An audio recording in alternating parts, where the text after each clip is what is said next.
സുഹൃത്തുക്കളെ, സഹോദരങ്ങളെ, അപ്പോൾ ഇലക്ഷന് മുമ്പായിട്ട്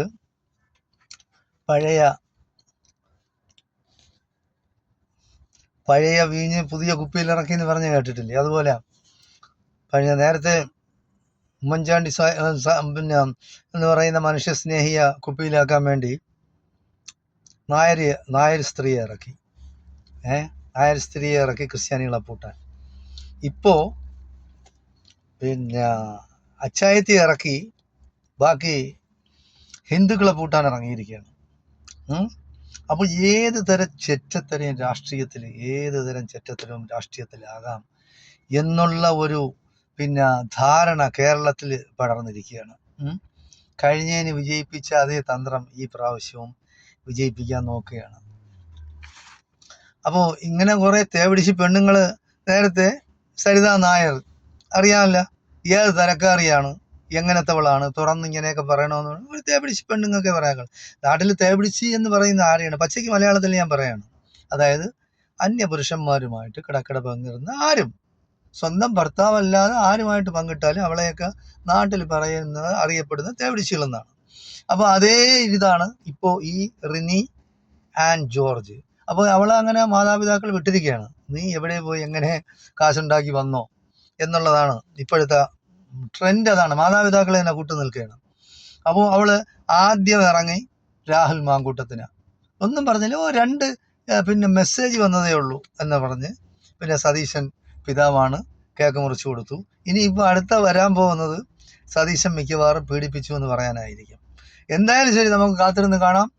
അങ്ങനെ ട്രയലുകളൊക്കെ കഴിഞ്ഞിരിക്കുകയാണ്. ഇനി പുതിയ സോഷ്യൽ മീഡിയയിൽ ആ പെണ്ണിനെ പറ്റി പലരും ഇങ്ങനെ അഭിപ്രായങ്ങളൊക്കെ പറയുന്ന കേട്ടിട്ട്, എന്നെ കൂടുതലായിട്ട് പറഞ്ഞാൽ ഞാൻ ഇനി പറയാത്തത് പലതും പറയും. അപ്പോൾ അതിനുള്ള എല്ലാം റെഡിയാക്കിയിരിക്കുകയാണ്. അപ്പോൾ ഡയലോഗുകളും ബാക്കിയുള്ള കാര്യങ്ങളും ഒക്കെ AKG സെൻറ്ററിൽ റെഡി ആയിട്ടുണ്ട്. ഇനി അത് തുടങ്ങി വെച്ചാൽ മതി. പക്ഷേ ഈ പ്രാവശ്യം എന്തായാലും ഇത് വില പോവില്ല. അച്ചായത്തി ഇറങ്ങി ബാക്കിയുള്ള ആൾക്കാരാ അങ്ങനെ നാറ്റിക്കാൻ നോക്കിയാൽ അത് നടക്കുമെന്ന് എനിക്ക് തോന്നുന്നില്ല. എന്തായാലും കാത്തിരുന്ന് കാണാം.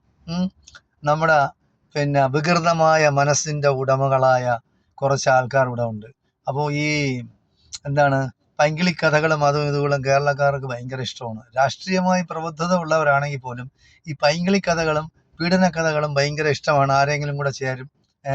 ആരെങ്കിലും കൂടെ ചേർന്ന് നിന്നുകൊണ്ട് വേട്ടക്കാരനോടൊപ്പമാണ് ഇപ്പോൾ ബാക്കിയുള്ളവർ, ഇരയോടൊപ്പം ആരുമില്ല എന്ന് പറയുന്നത് പോലെ ഇപ്പോൾ ഇരയോടൊപ്പമാണ് ആളുകളെല്ലാം ഉള്ളത് എന്നാണ് നമ്മൾ പറയുന്നത്.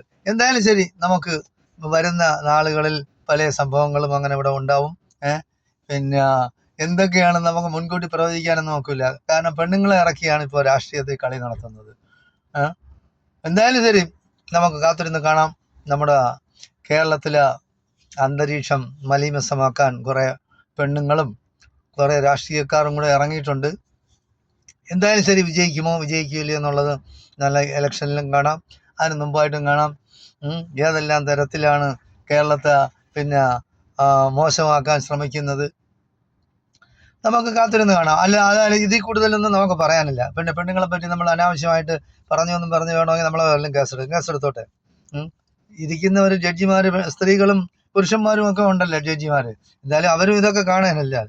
ഇനിയിപ്പോൾ അവസാനം ജഡ്ജിമാരെ വരെ അവർ പ്രതിക്കൂട്ടിലാക്കാനാണ് സാധ്യത. എന്തായാലും ശരി, നല്ല ഭാവുകങ്ങൾ നേരുകയാണ് വേട്ടപ്പട്ടികൾക്കും ഇരകൾക്കുമെല്ലാം. ഓക്കെ, നന്ദി, നമസ്കാരം.